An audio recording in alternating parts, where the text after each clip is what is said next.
A high-profile research and practice forum, Blockchain, dialogue between business and authorities, was held in Moscow on April 13, 2017.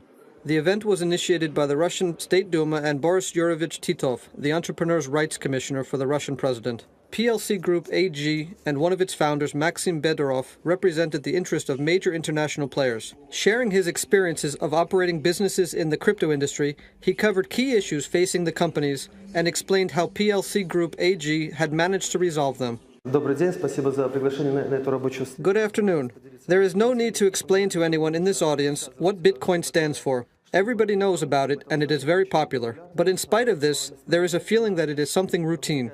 The latest conference on blockchain, held in March of this year in Kiev, revealed the following figures. Only 15% of Bitcoin transactions are effected by private individuals, while professional traders speculating in the market account for the lion's share of 85%. Another interesting figure was also mentioned. About 5 million people across the world physically hold Bitcoins. These figures demonstrate that the blockchain technology, the cryptocurrency, and everything related to them continue to be reserved only for a very narrow group of people with specialized knowledge. As a company, we have made it our aim to change the situation. We believe that this technology should be available to every person, regardless of his or her educational background and income. On the road to this objective, we had to address a whole array of legal issues. When we enter a new country, specifically Russia, we line up a group of experts to analyze a legal basis for our company's operations. And here are some issues we have faced. As we have already heard today, what is a Bitcoin? We cannot arrange legal sales of Bitcoins in the territory of the Russian Federation today.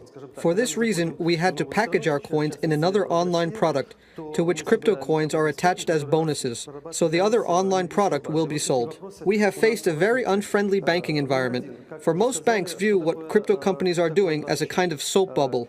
So we cannot open a conventional bank account either in Europe or in Russia, specifying transactions in crypto coins as our line of business.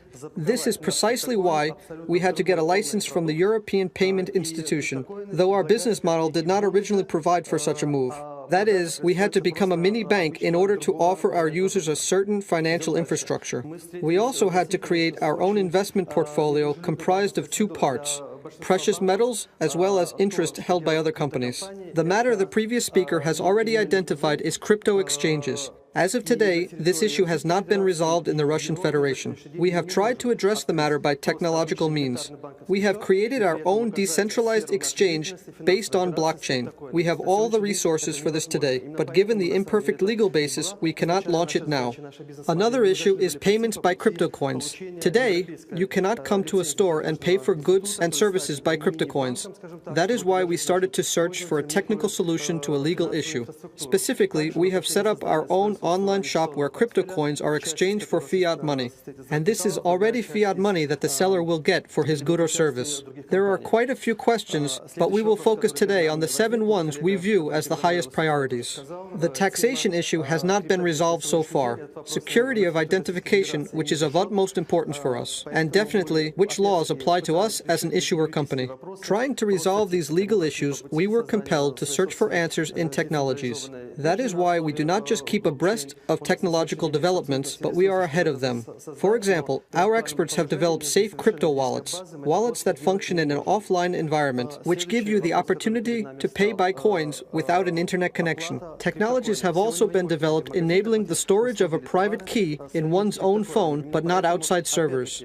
And here is the way we see the crypto industry market today.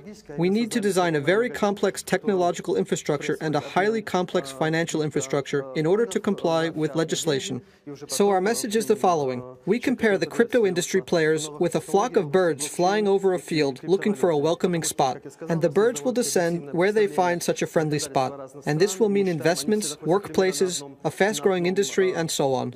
Under the existing conditions, we had to set up a foreign company. This is the way it has worked out, but we believe that if Russia creates a welcoming framework, it can become the flagship and an entire armada of new blockchain and cryptocurrency technologies will follow. Because, as I have already mentioned, we have a rather objective picture of laws in various jurisdictions. All of them are at approximately the same level, and Russia could assume the flagship functions in order to lead everyone. Thank you for your attention. We are a Swiss company situated in the city of Zag, where the business environment is very friendly. We are setting up our daughter companies in Russia, Belarus, Ukraine, and Kazakhstan. We are currently analyzing the legal basis for this, and Russia is of great interest to us, of course. We want to show that one can and should work in Russia. We want to set an example and become such a company. Of course, it would be great if the appropriate legal framework were in place. And then, I believe, other foreign companies will follow suit. Спасибо.